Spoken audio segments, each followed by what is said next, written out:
Bismillahirrahmanirrahim. Assalamualaikum warahmatullahi wabarakatuh.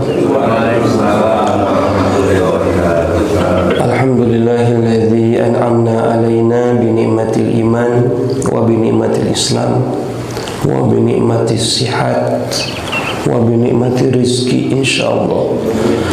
Asyhadu an la ilaha illallah wahdahu la syarika lah wa asyhadu anna Muhammadan abduhu wa rasuluhu alladzi la nabiyya ba'da. Hadirin ikhwatul iman, alhamdulillah kita bersyukur kepada Allah Subhanahu wa taala. Allah masih memberikan kepada kita nikmat sehat, nikmat waktu. Yang mana nikmat sehat ataupun nikmat waktu ini adalah bekal buat kita untuk mengisi hari-hari kita dengan kebaikan, hari-hari kita dengan ibadah kepada Allah Subhanahu wa taala.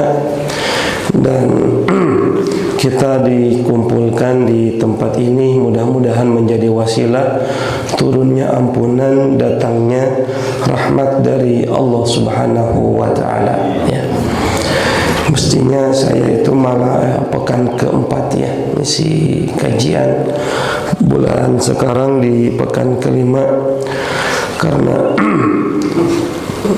pekan keempat kemarin, ya, sedang membimbing umroh, jadi baru pulang hari kemarin banget, ya.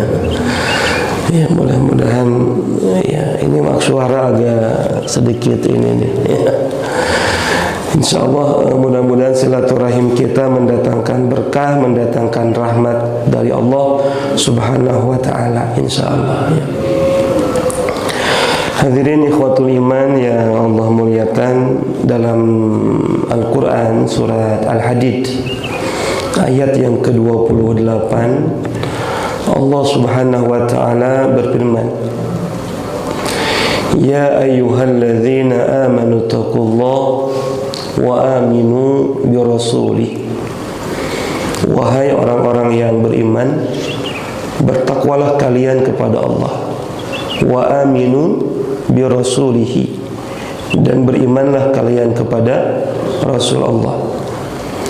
Siapa mereka yang senantiasa takwa, yang beriman kepada Rasul, yu'tikum kiflaini min rahmatih, maka Allah akan berikan kepadanya dua rahmat, ya. Yu'tikum kiflaini min rahmatih, ya. Bukan hanya Allah berikan rahmat, dua bagian rahmatnya, wa yaj'al lakum nuran tamshuna bihi, dan Allah akan jadikan, akan berikan kepada mereka cahaya, cahaya Allah, ya. Jadi disebutkan nih, ya, cahayanya Allah di ayat ini, yang mana dengan cahaya Allah, ya, mereka bisa berjalan, ya, Masya Allah, ya.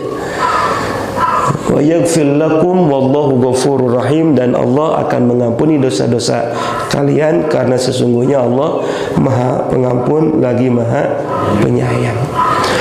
Hadirin ikhwatul iman rahimakumullah, di dalam ayat ini Allah Subhanahu wa taala menegaskan bahwa cahaya Allah akan diberikan kepada siapa? Yang pertama, kepada orang-orang yang senantiasa takwa, takut kepada Allah, ya. Yang kedua, wa aminu bi rasulih, yang beriman kepada Rasulullah sallallahu alaihi wasallam, ya. Dan mudah-mudahan hadirin ikhwatul iman, ketika kita bangun di awal hari, kemudian kita zikir, kita sholat subuh, lalu kita hadir di majelis ilmu yang seperti ini sesungguhnya bagian daripada ikhtiar kita, ya, agar kemudian di dalam hati kita itu ada cahayanya Allah Subhanahu wa ta'ala. Kalau cahayanya Allah Subhanahu wa ta'ala, ya, hadir pada setiap diri kita, ya, ya, maka hadirin ikhwatul iman, ya, kita akan senantiasa, ya, menjadi orang-orang yang mampu menundukkan aspek basyariah kita, aspek kemanusiawian kita. Yang dominan adalah aspek ruhani. Maka disebutkan oleh para ulama, ada manusia itu yang ghalabat basyariyatuhum wa ala ruhaniyatuhum. Ada manusia yang aspek basyariahnya itu jauh dominan ketimbang aspek ruhaninya.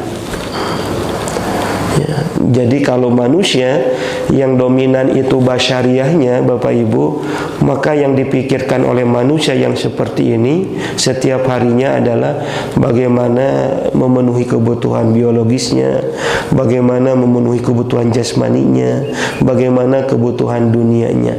Kenapa? Ini aspek basyariah. Dan saya kira tidak sedikit manusia yang seperti ini, yang sehari-harinya dia hanya mementingkan aspek basyariahnya, ya. Sementara aspek ruhaninya dia lupakan. Kalau manusia hidupnya hanya untuk memikirkan aspek basyariahnya, ya, tidak peduli dengan akhiratnya, kalau ruhani itu menyentuh kehidupan akhirat. Kalau aspek basyariah enggak menyentuh kalau aspek basyariah enggak menyentuh akhirat, ya. Maka biasanya kalau manusia yang dipikirkannya itu adalah aspek basyariah dalam hidupnya, ya, maka manusia yang seperti ini kal an'am balhum adall. Mereka lebih hina daripada binatang ternak sekalipun.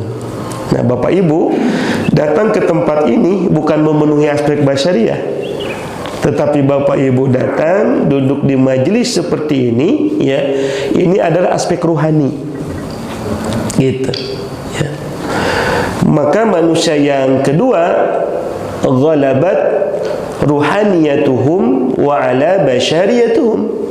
Manusia yang aspek ruhaninya jauh lebih dominan ketimbang aspek basyariahnya.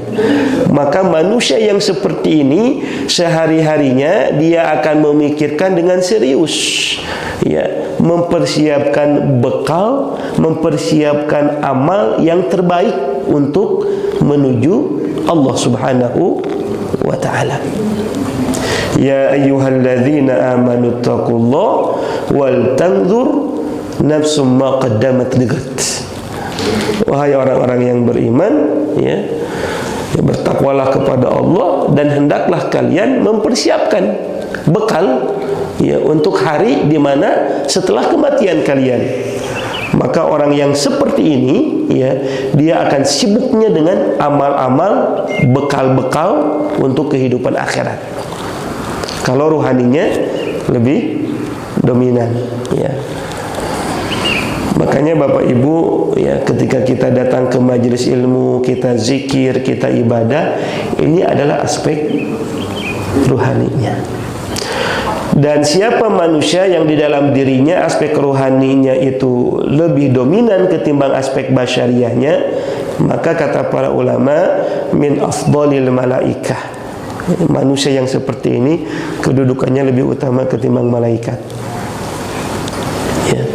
Kalau malaikat itu ibadah terus, zikir terus. Wa yahmilunal arsya wa man haulahu yusabbihuna bihamdi. Malaikat itu mengelilingi arsy Allah, ya, yang ada di langit itu tasbih, memuji Allah, wajar. Kenapa? Karena malaikat itu nggak diberi nafsu. Malaikat itu nggak tidur terus, gitu, ya, zikir, tasbih kepada Allah, wajar. Malaikat nggak diberi nafsu. Beda dengan kita, Bapak Ibu sekalian. Kadang nafsu yang ada pada diri kita ini kadang lebih besar dibanding takwanya, ya. Tetapi ada sebagian manusia, ya, yang mampu menundukkan aspek nafsunya, yang mampu menundukkan aspek basyariahnya, sehingga ruhaninya lebih dominan mengalahkan kedua aspek tadi. Maka manusia yang seperti ini min afdalil malaikah, ya, itu lebih utama ketimbang malaikat. Jadi kita ini kedudukannya lebih utama ketimbang malaikat, manakala kita mampu menundukkan hawa nafsunya. Fa amma man khafa maqama rabbih wa nahan nafsa 'anil hawa fa innal jannata hiyal ma'wa.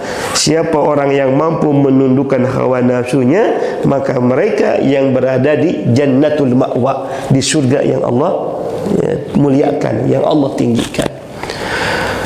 Orang yang seperti ini bukan hanya mikirin sholat, zikir saja, enggak. Tetapi kalaupun dia memikirkan tentang dunia, maka dunianya itu diorientasikan untuk akhirat.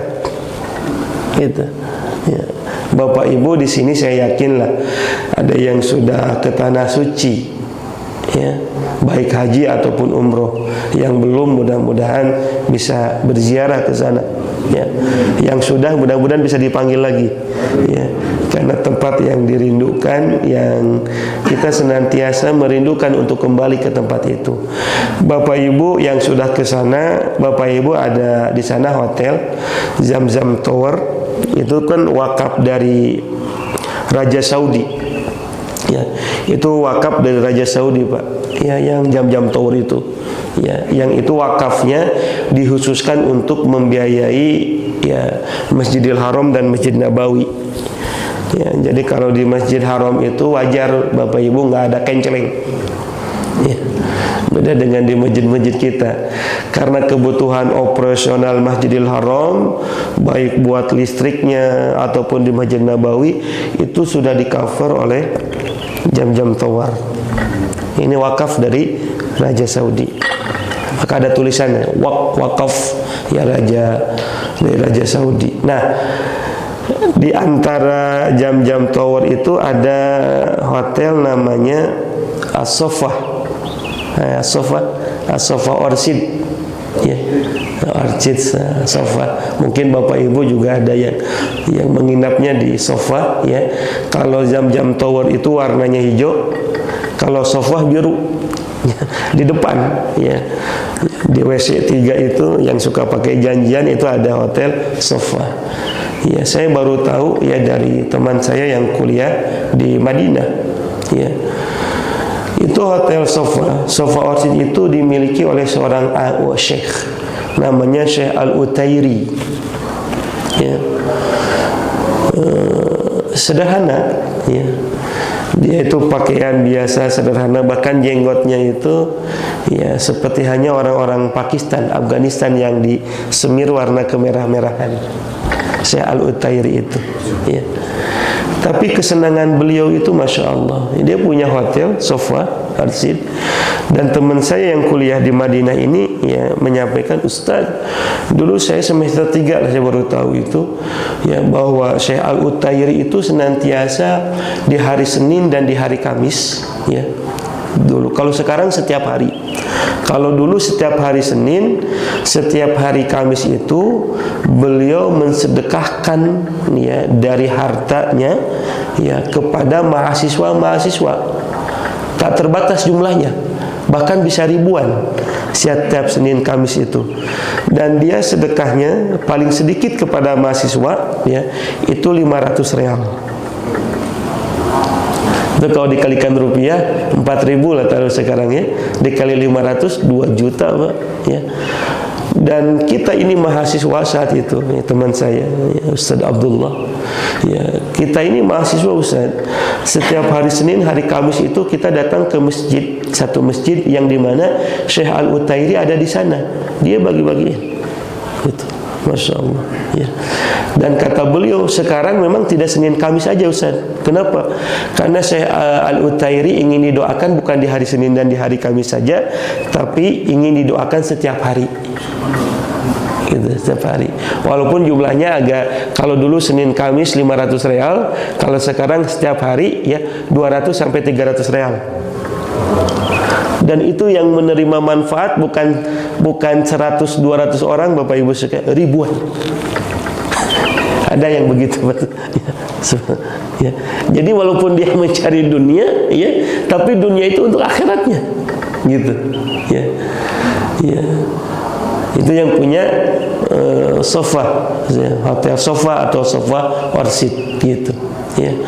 Kenapa? Karena ghalabat ruhaniyatuhum wa ala basyariyatuhum, ya. Dan beliau itu senangnya ya, mendengar pengajian-pengajian. Selalu tadi itu dia datang dari satu masjid ke masjid, baik di Mekah ataupun di Madinah, lalu kemudian dia mendengarkan pengajian-pengajian gitu. Maka hadirin ikhwatul iman rahimakumullah, begitu ketika Allah telah memberikan cahaya kepada seseorang, wa yaj'al lakum nuran tamshuna bihi, maka dengan cahaya itu kita berjalan, dengan cahaya itu kita melakukan aktivitas, senantiasa mendapatkan bimbingan dari Allah Subhanahu wa ta'ala. Mudah-mudahan Bapak Ibu kita juga insyaallah termasuk hamba-hambanya yang senantiasa mendapatkan nurun tamshuna bihi, mendapatkan cahayanya Allah, yang dengan cahaya Allah itu kita bisa berjalan. Yang ingin saya lebih bahasnya lebih dalam di ayat ini, wa aminu bi rasulih, dan beriman kepada rasulnya. Bapak Ibu sekalian, kesempurnaan iman kepada Rasul itu ada dua.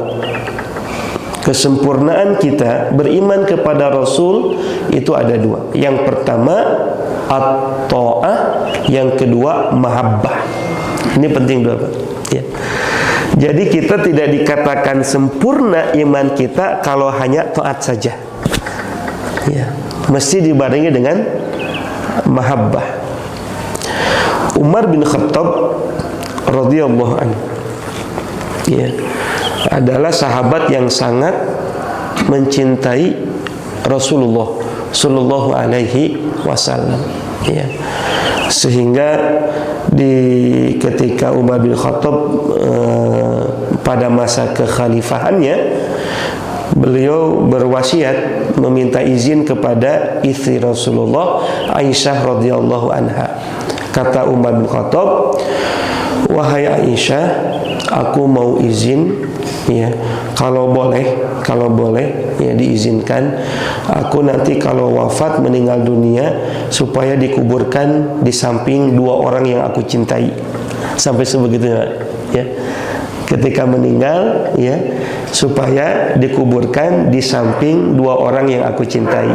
Yang pertama suamimu yaitu Rasulullah, yang kedua Abu Bakar Siddiq radhiyallahu anhu. Ya, Bapak Ibu. Makanya kalau kita lihat ya, di makamnya Nabi itu ada tiga ya, makam Rasulullah, makam Abu Bakar, dan ketiga makam Umar bin Khattab ya. Ada yang menarik buat ibu-ibu nih ya, buat ibu-ibu. Ketika itu kan Nabi itu ya, karena dalam hadis disebutkan, tidakkah seorang Nabi wafat di satu tempat maka dikuburkan di tempat itu. Maka ketika Nabi wafatnya di kamar tempat tidur ya, Nabi pun dikuburkan di tempat tidurnya. Ya, padahal ada makam di samping Nabawi itu makam Baqi, Pak. Ya. Kenapa tidak dimakamkan di makam Baqi gitu kan? Tetapi Nabi dimakamkannya di tempat tidurnya langsung. Ya. Ya, karena memang kekhususan Nabi. Yang kedua memang wasiat Rasulullah kepada Aisyah. Ya. Ya, jadi ada makamnya di samping tempat tidurnya, dan Aisyah tidur ya di sampingnya ada makam suaminya. Ibu cinta sama suami ya. Ibu cinta sama suami. Lalu kawan suami berwasiat, Bu, nanti kalau ayah wafat, ayah kuburkan di samping tempat tidur ini. Saya yakin ditolak tuh wasiatnya. Kabayang Bapak Ibu tidur ya di sampingnya ayah kuburan, walaupun kuburan itu suaminya, tapi Aisyah tidur bertahun-tahun di tempat itu, Pak. Masya Allah ya. Karena rumah Nabi itu nggak besar. Menurut dalam kitab Tarikh, rumah Nabi itu ukurannya 5x5, 25 meter persegi ya, lebih kecil ketimbang rumah Bapak Ibu sekalian gitu ya. Jadi ada tempat tidur, penerima tamu hanya tempat masak, hanya begitu Nabi SAW rumahnya ya. Lalu kemudian setelah itu Abu Bakar pun berwasiat kepada anaknya Aisyah, wahai Aisyah, aku ingin kalau nanti aku meninggal dunia, aku ingin dikuburkan di samping Rasulullah ya. Maka dikuburkannya tidak di makam Baqi, tapi dikuburkannya di di samping Rasulullah. Dan Aisyah, Bu, ya, ibu bapak cinta sama orang tua. Tapi ketika orang tua berwasiat begitu, belum tentu kita bisa laksanakan. Aisyah sampai tidur di sampingnya ada 2 kuburan, Pak. Bertahun-tahun itu, Pak. Orang menu ayah keeng we nu aya tah. Sieun sigana moal bisa sare urang. Aduh, kabayang sare di samping aya kuburan. Masyaallah. Nah, Umar bin Khattab begitu, minta izin karena Umar bin Khattab bukan muhrim. Kalau Rasulullah dengan Abu Bakar kan muhrimnya Aisyah. Ya, maka Umar bin Khattab meminta izin untuk dimakamkan di samping 2 orang yang dicintainya, yaitu Rasulullah dan Abu Bakar. Diizinkan. Akhirnya dimakamkan tiga orang yang dicintai oleh Allah Subhanahu wa taala. Tetapi ibu-ibu sekalian, ketika Umar bin Khattab dimakamkan, dikuburkan di samping itu, Aisyah mengatakan, ya, wallahi demi Allah, ya, ketika ada makam Umar bin Khattab radhiyallahu an di samping suaminya, di samping ayahnya, maka saat itu aku tidak pernah membuka aurat di tempat tidurku. Tidak pernah membuka kerudung, tidak pernah membuka hijab. Ya, kenapa? Karena malu dengan ada makamnya Umar bin Khattab. Walaupun kata para ulama fikih termasuk boleh, Pak. Ya, kalau pun buka aurat, kenapa? Karena orang itu sudah meninggal dunia. Kalau orang sudah meninggal dunia nggak ada syahwat, ya, maka nggak berdosa. Tapi Aisyah saking menjaga kehormatannya, ya, kata Aisyah, aku malu membuka kerudung, membuka hijab di saat ada makam Umar bin Khattab. Kenapa? Karena Umar bukan muhrim. Bapak Ibu sekalian, Umar bin Khattab yang begitu cintanya kepada Rasulullah, suatu saat disebutkan dalam hadis muttafaqun alaihi, berjabat tangan dengan Rasulullah. Ketika berjabat tangan dengan Rasulullah, Umar bin Khattab mengatakan begini, ya Rasulullah, ana uhibbuka min kulli syai'in illa min nafsi. Ya Rasulullah, sesungguhnya aku mencintaimu, ya, melebihi daripada segala-galanya, illa min nafsi, kecuali terhadap diriku. Ya. Ketika Umar bin Khattab mengatakan begitu, Nabi SAW berkomentar, ya Umar, engkau belum sempurna imanmu. Kenapa? Ya, hatta akuna ahabbu ilayya min nafsik, sampai engkau mencintai aku melebihi cinta terhadap dirimu. La yu'minu ahadukum, dalam hadis Nabi, la yu'minu ahadukum, tidak sempurna iman seseorang, hatta akuna ahabba ilayya min nafsik, ya, sampai orang itu mencintai aku melebihi dirinya sendiri. Sampai begitu, ya. Maka Bapak Ibu yang Allah muliakan, ya, ya, mahabbah ini penting. Maka saya ingin berkatakan, wa aminu bi rasulihi, beriman kepada Rasul itu, sempurnanya kita iman kepada Rasul itu 2. Yang pertama taat, yang kedua mahabbah, cinta kepada Rasulullah. Cinta kepada Allah, cinta kepada Rasul mesti melebihi segala-galanya. Dan itu Allah sebutkan dalam Al-Quran surat At-Taubah ayat yang ke-24. Kata Allah, kul in kana aba'ukum wa abna'ukum wa ikhwanukum wa azwajukum wa ashiratukum wa amwalun iktarabtumuha wa tijaratan takhshawnaha kasadaha ahabba ilaikum minallah wa rasul wa jihad fi sabilih, ya, fatarabbasu hatta ya'ti Allah bi amri. Cinta kita kepada Allah, cinta kita kepada Rasul, jihad itu mesti cintanya melebihi dari yang tadi, kepada orang tua, istri, anak kita, harta kita, jabatan kita, gitu. Itu kata Allah Subhanahu wa ta'ala. Maka perlu dicatat Bapak Ibu, ini perkataan Imam Ibnu Qayyim Az-Zawjiyah, ya. Kebaikan seseorang, kebaikan yang dilakukan oleh seseorang akan bernilai ibadah, manakala, ya, kebaikan itu, ya, dilakukan atas dua hal. Yang pertama taat, yang kedua mahabbah. Salat yang kita lakukan bisa jadi salat itu jadi ibadah.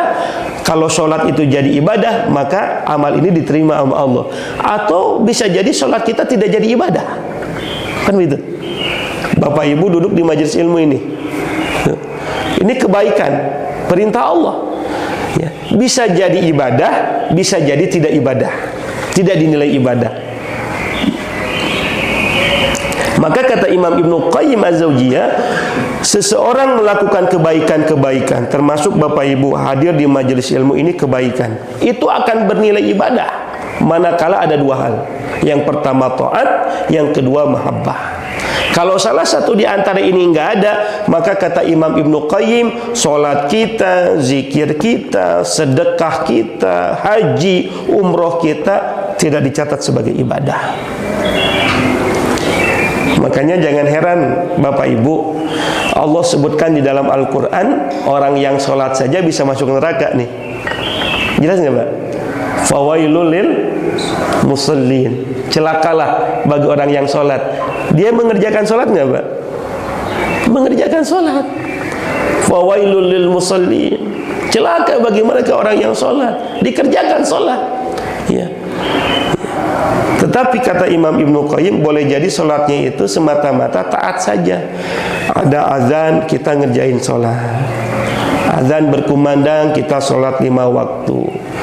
Maka kata Imam Ibnu Qayyim tidak butuh taat saja, tidak hanya mengandalkan taat saja, tetapi mesti butuh yang kedua, yaitu mahabbah. Kenapa? Karena kalau mahabbah, kalau ketaatan dibarengi dengan mahabbah, maka kita akan bisa merasakan nikmatnya sholat. Itu Bapak Ibu sekalian. Ya. Mungkin selama ini kita sholat. Kenapa? Karena taat terhadap perintah Allah. Masalah nikmat, kita menikmati sholat, kita menikmati ibadah, wallahu alam. Tetapi kata Imam Ibnu Qayyim, seseorang akan bisa merasakan nikmatnya ibadah, seseorang akan bisa merasakan nikmatnya sholat, ya, ketika ketaatannya itu dibarengi dengan mahabbah. Makanya dalam hadis Nabi SAW muttafaqun alaih, hadis riwayat Imam Bukhari Muslim, siapa yang bisa merasakan manisnya keimanan, ya, salasatun man kunna fihi wajada halawatal iman, seseorang akan merasakan manisnya keimanan. Kalau orang sudah merasakan manisnya iman, maka dia akan merasakan manisnya, lezatnya ketaatan. Kadang ibu bapak ada satu kondisi, satu waktu ibadah itu nikmat banget, salat itu nikmat, ya Allah, ya. Kenapa kita bisa merasakan nikmat itu? Ya, bukan hanya kita tunduk terhadap syariat Allah, tetapi di samping taat kita senantiasa membarengi dengan mahabbah, cinta. Ini penting. Makanya sampai-sampai Nabi memohon kepada Allah. Memohon apa? Cinta. Allahumma inni as'aluka hubbaka. Ya Allah, aku memohon kepadamu kecintaan kepadamu, kecintaan kepada Engkau, ya Allah. Jadi problem kita ini Bapak Ibu, ibadah, tetapi problem kita itu, ya, kita belum bisa memastikan ketika ibadah itu nikmat enggak kita. Makanya Nabi itu ketika pulang dari perjalanan jauh, ya, pulang berjihad, maka yang disampaikan oleh Nabi, walaupun dalam keadaan lelah, capek, apa yang disampaikan oleh Nabi kepada sahabat Bilal bin Rabah, ya Bilal arrihni bis salat, wahai Bilal, istirahatkan aku dengan salat. Beda dengan kita Bapak Ibu, kita sudah jalan jauh, capek, letih, pulang ke rumah, istirahatnya naon Bu? Pengen cepat-cepat ngagoler. Kalaupun sholat, ya supaya nggak ketinggalan aja sholatnya. Tidak kita merasakan nikmatnya sholat, nikmatnya zikir. Jadi Bapak Ibu, mudah-mudahan ya ke depan kita mesti tingkatkan kualitas ibadah kita itu agar bernilai ibadah di sisi Allah. Maka bukan hanya taat saja. Ibu, Bapak datang ke tempat ini, ya, taat terhadap perintah Allah. Kenapa? Karena diperintahkan oleh Allah dan Rasulnya. Datang ke majelis ilmu kan, utlubil ilma minal mahdi ilal lahdi, tuntutlah ilmu dari buayan sampai liang lahat. Talabul ilmi faridatun ala kulli muslimin wa muslimat, karena wajibnya kita menuntut ilmu agama bagi laki-laki dan perempuan. Yarfa'illahu alladhina amanu minkum walladhina utul ilma darajah, Allah akan meninggikan derajat orang yang beriman dan berilmu. Perintah Allah bukan? Perintah Rasulullah. Iya. Ya, tetapi yang kedua, ya, ini PR kita. Apakah kita bisa merasakan nikmatnya kita duduk di majelis ilmu? Nah, gitu. Ya. Kalau orang merasa merasakan nikmatnya berada di majelis ilmu, ya, disebutkan oleh Nabi Sallallahu Alaihi Wasallam, bahwa majelis ilmu itu ar-raudhah min riyadil jannah, taman surga. Ibu senang nggak kalau berada di taman? Nikmat ya Allah, gitu ya. Nah, kalau sudah nikmat, maka kaditunate betah Bapak Ibu. Kalau sudah nikmat, makanya jangan heran kalau Nabi menikmati sholat, betah dengan sholatnya, sehingga Nabi ketika sholat lama berdirinya, lama rukunya, lama sujudnya. Bahkan ketika Nabi sedang dalam keadaan sendirian, Nabi pernah membaca satu rakaat dalam sholat itu 3 surah Bapak Ibu, Al-Baqarah, Ali Imran, An-Nisa. Kenapa? Menikmati. Kalau kita enggak begitu, kita kalau sholat sendirian, yang dibaca karena pengen cepat-cepat beres sholatnya, kul hudai. Nah, Bapak Ibu sekalian, maka penting wa aminu bi rasulihi, beriman kepada Rasul. Kesempurnaan iman kepada Rasul itu 1 taat, 2 mahabbah. Mahabbah saja, Ustaz, saya mahabbah kepada Rasulullah. Terus apa? Wah, saya sering salawat kepada Nabi, sehari bisa ribuan salawat. Bagus. Tetapi kalau tidak dibarengi dengan ketaatan, enggak sempurna tuh. Maka disebutkan, in kuntum tuhibbunallaha fattabi'uni, jika kalian mencintai Allah, fattabi'uni, ikutilah aku. Man ahabba sunnati faqad ahabbani, siapa yang mencintai sunnahku, sungguh dia telah mencintai aku. Kata Nabi itu, yang mencintai Nabi itu yang mengikuti sunnah Nabi Sallallahu Alaihi Wasallam. Maka orang yang mengikuti sunnah Nabi, ma'ifil jannah, dia akan tinggal bersama dengan Nabi di surganya. Maka Bapak Ibu sekalian, taat kepada Nabi. Yang kedua, mahabbah kepada Rasulullah SAW. Nah, kita lebih spesifik lagi Bapak Ibu sekalian, ada banyak yang kita ikuti dari Nabi Sallallahu Alaihi Wasallam, ibadahnya, bahkan yang lainnya, karena Nabi itu contoh. Nah, saya ingin menyampaikan dari bab misalnya bagaimana Nabi Sallallahu Alaihi Wasallam mengajarkan kepada kita tentang kepemimpinan. Karena ini kan musimnya lah tentang kepemimpinan Bapak Ibu sekalian. Karena Masya Allah kalau saya baca tentang sejarah, kadang masalah kepemimpinan, masalah kekuasaan ini termasuk problem umat terutama setelah wafatnya Rasulullah Sallallahu Alaihi Wasallam. Jadi rebutan. Tetapi Nabi memberikan panduan kepada kita. Contoh, misalnya ketika Nabi wafat, tahun keberapa Nabi wafat? Tahun ke 10 Hijriah. Bapak Ibu puntennya ditampil dulu nih, agak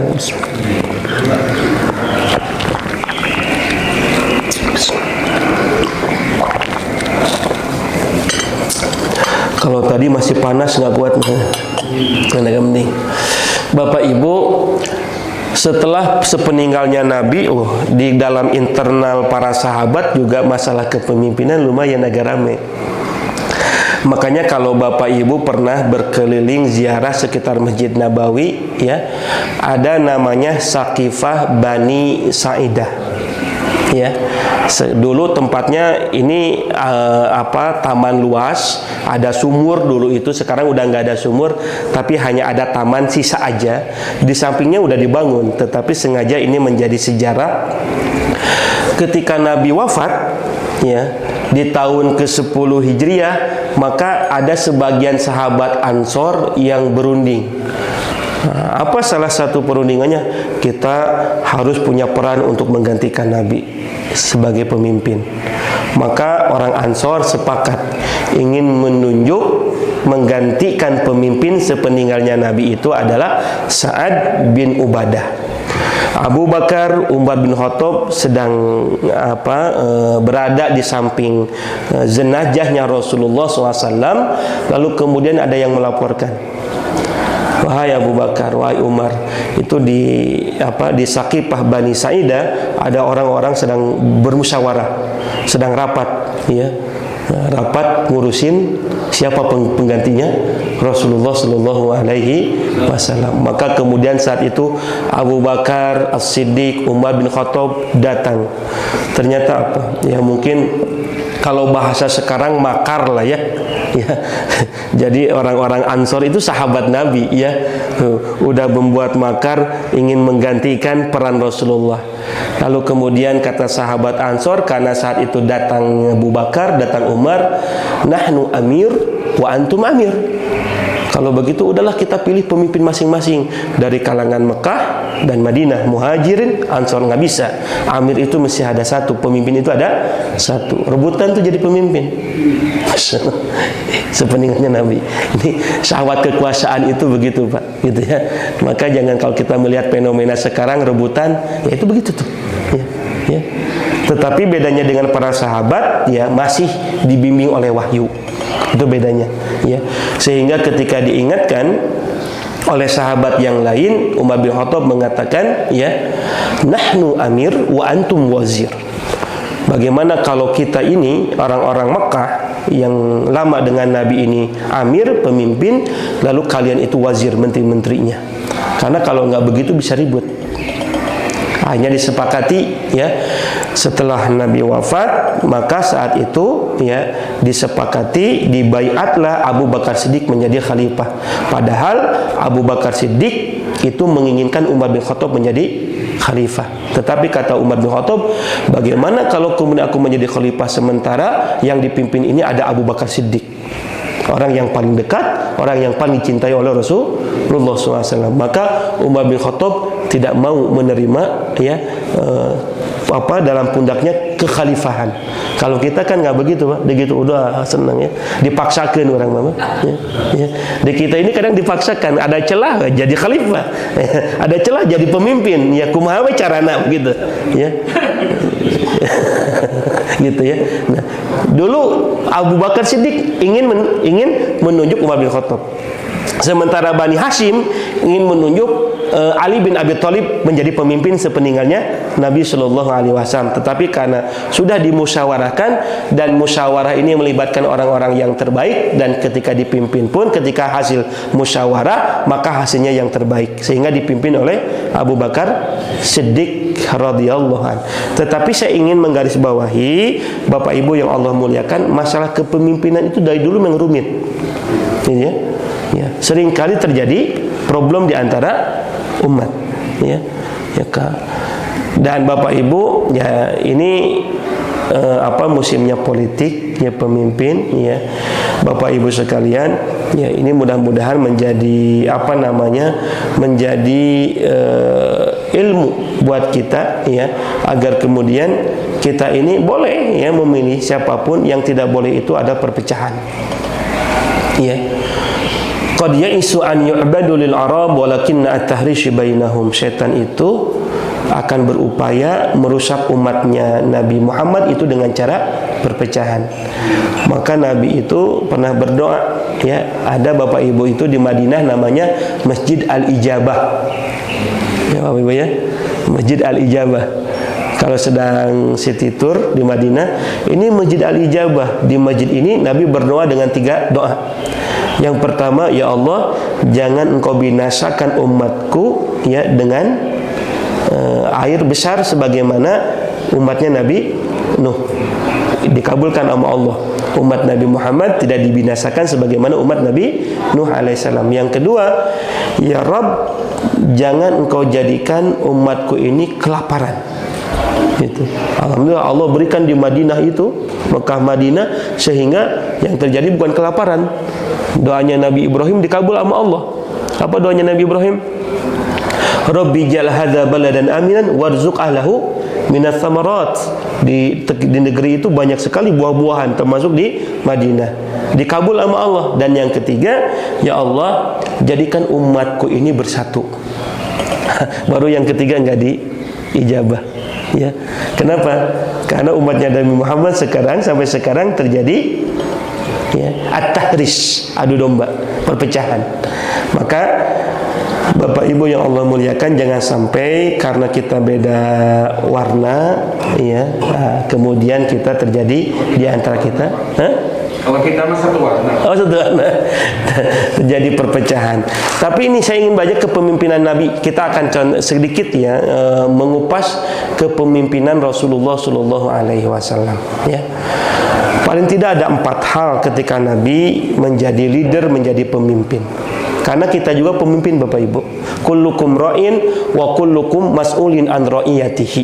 Kita ini pemimpin dan kita akan dipertanggungjawabkan setiap yang kita pimpin. Mungkin di sini Bapak ada mimpin DKM, ada yang memimpin perusahaan gitu kan, ya. Nah, ini contoh, termasuk kita kepala rumah tangga, ibu juga pemimpin bagi anak-anaknya akan dipertanggungjawabkan di sisi Allah Subhanahu wa taala. Kepemimpinan Nabi SAW itu yang pertama, Nabi itu punya semangat perintisan, Pak. Semangat memperbaiki, merintis. Bapak Ibu, kita kenal Jazirah Arab dulu ya. Ada 2 kekuatan. Jazirah Arab itu terbelakang, Bapak Ibu. Dulu yang kita kenal ya, 2 kekuatan, yaitu Romawi, Imperium Romawi dan Persia. Romawi itu menguasai sebagian wilayah Syam. Sekarang 4 negara, Bu, Syam itu, Pak. Palestina, Yordania, Lebanon, Suriah. Sebagiannya wilayah Afrika. Itu Romawi.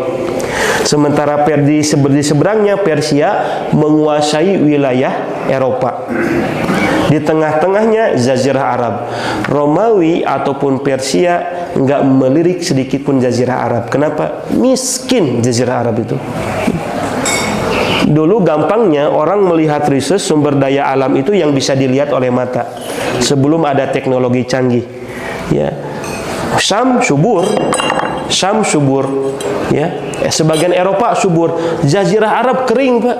Dulu nggak kelihatan sumber daya alamnya, makanya nggak diperebutkan oleh Romawi ataupun Persia, Bapak Ibu sekalian. Ya. Sumber daya alamnya tidak ada. Yang kedua, SDM-nya. Ya. Romawi, Persia itu SDM-nya lebih unggul dulu dibandingkan orang-orang Arab. Orang-orang Arab tertinggal.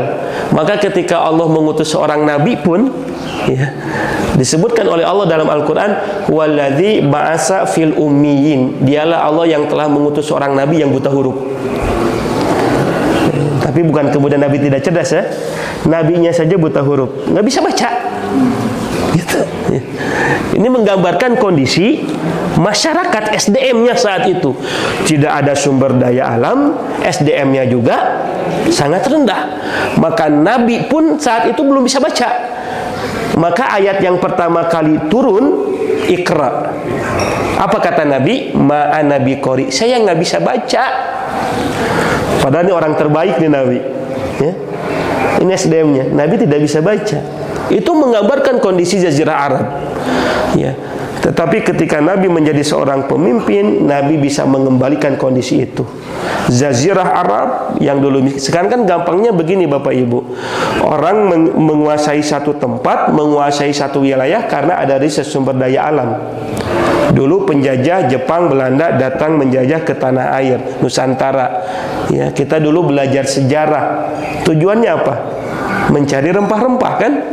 Kalau sekarang teknologi serba canggih, sumber daya alam yang ada di perut bumi jauh lebih besar ketimbang yang ada di ditampak di daratan ini, gitu kan? Ya di sini bapak-bapak sebagiannya ya ketua DKM, ada yang dilepas pantai, pengeboran gas, ya pokoknya sumber daya alam dengan teknologi canggih ini di dalam perut bumi itu jauh lebih banyak. Kalau dulu dilihatnya yang kasat mata, ya. Tapi subhanallah, Nabi Shallallahu Alaihi Wasallam, ya ini pelajaran buat kita Bapak Ibu, Nabi memimpin Jazirah Arab.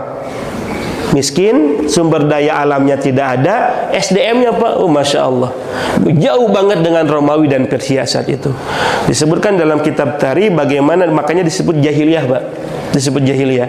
Orang Arab itu Pak, tidak jarang konflik peperangan antar kabilah itu berpuluh-puluh tahun. Punya anak perempuan dikubur hidup-hidup, SDM-nya sampai begitu tuh. Tapi ketika Nabi diutus oleh Allah menjadi seorang Rasul di Jazirah Arab, Nabi bisa mengembalikan satu kondisi. Romawi, Persia bisa dikuasai oleh umat Islam. Jadi Nabi itu menjadi seorang Rasul dalam kondisi seperti itu. Tetapi Nabi punya semangat merintis. Nah itu, ya. Nah, mudah-mudahan semangat ini juga hadir pada diri kita, ya.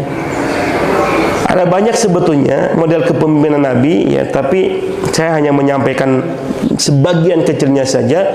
Nabi juga menjadi uswah, model dalam kepemimpinan, Bapak Ibu. Dalam hadis riwayat Imam Muslim,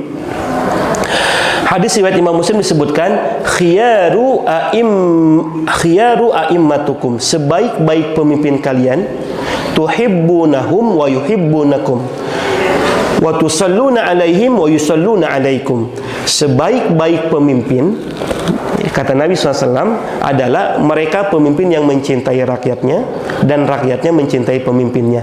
Pemimpin yang mendoakan rakyatnya dan rakyatnya pun mendoakan pemimpinnya. Wa syiraru a'immatukum, dan seburuk-buruk pemimpin itu watal anuna alaihim wa yal anuna alaikum. Pemimpin yang melaknat rakyatnya, rakyatnya juga melaknat para pemimpinnya. Bapak Ibu sekalian, maka pernah dulu umat Islam itu ketika dipegang oleh salah seorang khalifah misalnya, ya, ketika mau jatuh, mau beres, ya, karena sudah tua, dulu kan masa kekhalifahan, ya, karena merasakan keadilan, merasakan kesejahteraan, sampai orang-orang di Syam itu mengatakan kalau bisa nggak usah diganti khalifah, ya, karena kami bisa merasakan keadilan, kami bisa merasakan sejahtera dengan kepemimpinan itu. Kalau bisa nggak usah diganti, ya. Nah, sekarang kan nggak begitu, pingin cepat ganti, gitu kan kondisinya kadang begitu. Bapak Ibu sekalian, ya, Nabi, ya, mencintai rakyatnya, ya, yang dipimpinnya pun mencintai para dan mendoakan rakyatnya mendoakan para pemimpinnya. Jadi cirinya begini Bapak Ibu, kalau kita seringkali mendoakan para pemimpin kita, cirinya tuh itu pemimpin terbaik. Bapak Ibu sok ngadoakan para pemimpin kita. Kalau kita lupa mendoakan para pemimpin kita, ini hadis Rasulullah SAW, ya, maka disebutkan dulu itu termasuk doa yang paling utama dipanjatkan oleh orang-orang soleh, para salaf itu doanya buat para pemimpin. Ya, tapi kadang kita lupa sekarang berdoa buat para pemimpin kita. Nah Bapak Ibu, Nabi mencontohkan bagaimana dalam perang Ahzab, ketika Nabi lapar, ya, sampai kemudian Nabi mengganjal perutnya dengan batu. Ada sahabat Nabi yang menawari makan, ya. Lalu kemudian Nabi tidak ridho kalau umat Islam yang lainnya tidak diberikan makan, sementara Nabi kenyang sendiri. Akhirnya Nabi katakan, ya masyarul muslimin, wahai kaum muslimin, sebentar lagi kita akan makan. Padahal makanan itu hanya cukup untuk Nabi. Itu dalam hadis sahih, hadis riwayat Imam Bukhari. Akhirnya Nabi membuat bubur sendiri dengan tangannya. Sahabat Nabi merasa cemas setelah Nabi membuat bubur itu. Lalu kemudian kaum muslimin yang sedang menggali parit itu dipanggil. Nabi berikan masing-masing, sampai Nabi mengatakan, apakah kalian masih kurang? Maka sahabat yang lain mengatakan, syabi'na, saya sudah kenyang ya Rasulullah. Itu salah satu mujizat Nabi, bubur untuk Rasulullah cukup untuk ratusan kaum muslimin ketika menggali perang. Kenapa Nabi begitu? Karena Nabi tidak ridha kalau dirinya kenyang sementara rakyatnya kelaparan. Bapak Ibu sekalian, kita harapkan mudah-mudahan Allah hadirkan kepada kita pemimpin yang betul-betul mencintai rakyatnya, ya, dan kemudian rakyatnya mencintai para pemimpinnya, pemimpin yang wa tusalluna alaihim wa yusalluna alaikum, pemimpin yang senantiasa mendoakan rakyatnya dan rakyatnya pun mendoakan para pemimpinnya. Kita mengharapkan pemimpin-pemimpin yang seperti itu. Nah, sebentar lagi ya itu memang akan tiba masanya.